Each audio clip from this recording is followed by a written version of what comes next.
यांना पाटण तालुक्यातील मोठे मताधिक्य देऊ असा विश्वास पाटणचे आमदार शंभूराज देसाई यांनी नाडे येथील कार्यकर्ता मेळाव्यात व्यक्त केला आहे। पाटणला खासदार 10 वर्ष तिकडे फिरकले नाही अशी जी काही चर्चा आहे, विकास झाला नाही ही चर्चा आहे, अख्ख्या जिल्ह्याचा झाला नाही, परंतु आज पाटणकरांना एक संधी मिळाली आहे की या संधीचं सोनं करणं हे तुमच्या हातामध्ये आहे। आता तुमच्या तालुक्याचे भूमिपुत्र तुम्हाला उमेदवार म्हणून मिळाले। आम्ही वाई विधानसभा मतदारसंघातून जास्तीत जास्त मताधिक्य देण्याचा आम्ही प्रयत्न करणार आहोत। पण हे करत असताना आता कराडमध्ये पण सांगितलं की कराड दक्षिण मधून पण साहेबांना जास्तीत जास्त आम्ही मतदान करणार आहोत। आता या प्रत्येक विधानसभा मतदारसंघामध्ये चुरस लागली आहे आणि मला तुम्हाला विनंती करायची की काही झालं तरी पाटण मधूनच 1 नंबरचं मतदान त्यांना झालं पाहिजे। आणि तुमचा भूमिपुत्र आज आपल्या सातारा जिल्ह्याचा माथाडी कामगारांसाठी काम करणारा हा नेता अण्णासाहेबांचा चिरंजीव आज आपल्याला लोकसभेमध्ये आपल्या जिल्ह्याचं प्रतिनिधित्व करायला पाठवायचंय।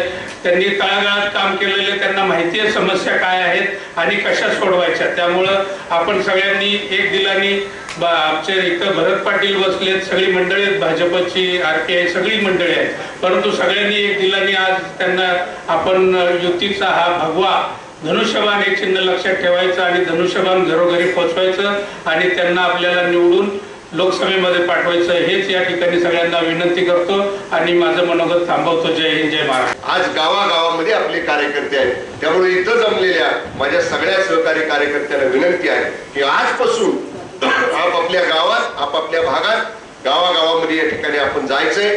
आज आपल्या युतीचे उमेदवार म्हणून नरेंद्र पाटील साहेबांना 23 एप्रिलच्या निवडणुकीमध्ये धनुष्यबाणाच्या चिन्हासमोरचं बटन दाबून या ठिकाणी आपल्याला सगळ्यात जास्त मतदान आपल्या पाटण विधानसभा मतदारसंघात या ठिकाणी करायचं आहे।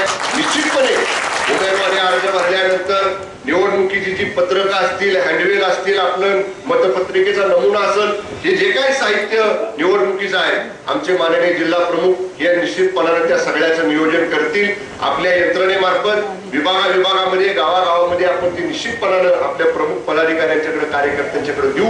पण हे करताना माझी विनंती आहे, आज मेळावा आहे म्हणून सेना भाजपचे सगळे पदाधिकारी स्टेजवर आहेत आणि पुन्हा प्रचाराला गेल्यानंतर एका दिवशी सेनेची रॅली आणि दुसऱ्या दिवशी भाजपची रॅली असं चित्र दिसून आहे। कुठल्याही गावात जाताना, कुठल्याही भागात जाताना विभागाची सभा परत आपल्याला घ्यायचं झालं तर एकत्रपणानं शिवसेना, भारतीय जनता पक्ष युती म्हणून आपण ह्या निवडणुकीला या ठिकाणी सामोरं जायचंय। आणि निश्चितपणे मी आपल्याला नरेंद्र पाटील साहेब एवढंच सांगेन, मला काय फार मोठं जास्त लांबडं बोलता येत नाही, पण ह्या सगळ्या परिस्थितीनुसार आम्ही प्रत्येक जण, माझ्यासह तालुक्यातले सगळे कार्यकर्ते प्रयत्नांची पराकाष्ठा करतील आणि या निवडणुकीमध्ये तालुक्यातलं जास्तीत जास्त मतदान शिवसेनेच्या धनुष्यबाणाला करण्याचा आटोकाट प्रयत्न आम्ही सगळे कार्यकर्ते मिळून करू, एवढीच या निमित्तानं मी आपल्याला ग्वाही देतो। परंतु ज्या ज्या वेळेला या देशावरती संकट निर्माण झालं, ज्या ज्या वेळेला या देशावरती आक्रमण निर्माण झालं, ज्या ज्या वेळेला या देशाला सन्मान देण्याची वेळ या ठिकाणी आली, ज्या ज्या वेळेला या देशावरचा असणारा शेतकरी मग कुठेतरी दुष्काळाच्या माध्यमातून, कुठेतरी त्याच्या बाजारभावाला माल मिळण्याच्या माध्यमातून, कुठेतरी ऊस उत्पादक शेतकरी असू दे, मग कारखाने असू दे, कामगार असू दे, या देशाच्या नागरिकांना स्वतःच एक वेगळा ठसा उमटवण्याचं काम या देशाचे पंतप्रधान आदरणीय नरेंद्र मोदी साहेबांच्या नेतृत्वाखाली झालं।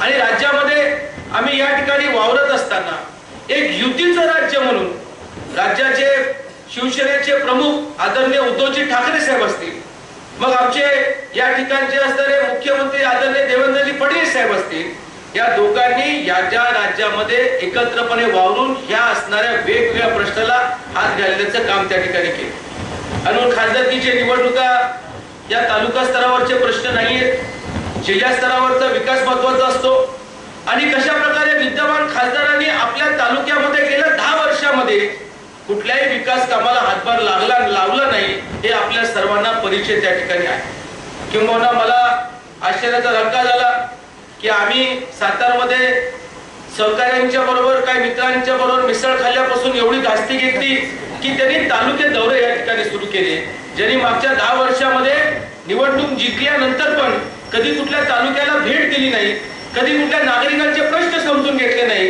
या पूर्ण 10 वर्षामध्ये कधी कुठल्या कॉलेजमध्ये जाऊन कुठल्या मुलीला विचारलं नाही, कुठल्या मुलाला विचारलं नाही, कधी कुठल्या प्राध्यापकांना भेटले नाही आणि कधी कुठल्या शेतकऱ्यांच्या प्रश्नावरती कधी आंदोलनाने त्या ठिकाणी उतरले नाही. अशांना आता पळावं लागतं. ह्याच्यामध्येच आमच्या नागरिकांचा विजय आहे, ह्याच्यामध्ये आमच्या शिवसैनिकांचा विजय आहे, हे आम्हाला या ठिकाणी सांगावंसं वाटतं. नक्कीच आहे, धावा लागले, पळायला लागले. आज निवडणूक आली तर त्यांच्या लक्षात आलं की मतदार राजा असतो आणि मतदान झाल्यानंतर ते राजे असतात आणि ते एकदा राजे झाले की मग ते 5 वर्षानंतर येतात. परंतु यानंतरच्या कालामध्ये हे सगळं राजपाट असतील, हे सगळे अशा प्रवृत्तीचे विचार असतील, याला आपल्याला अलिप्त ठेवायचं. आज आपल्या जिल्ह्याला संधी आलेली आहे. 95 साली या ठिकाणी निंबाळकरांना आपण त्या ठिकाणी खासदार म्हणून त्या ठिकाणी संधी दिली होती. या जिल्ह्यातल्या असणाऱ्या शिवसैनिकांनी आणि तरुणांनी, शेतकऱ्यांनी विश्वास टाकला होता. परंतु या 95चा परत एकदा आता कुठेतरी इतिहास घडवण्याचं काम आपल्याला या वेळेला उद्धव ठाकरे साहेबांनी दिलेलं आहे. म्हणून त्या दिलेल्या संधीचं 100% योगदान आपल्या मतातून झालं पाहिजे हे सांगण्यासाठी आज आम्ही या ठिकाणी आलो.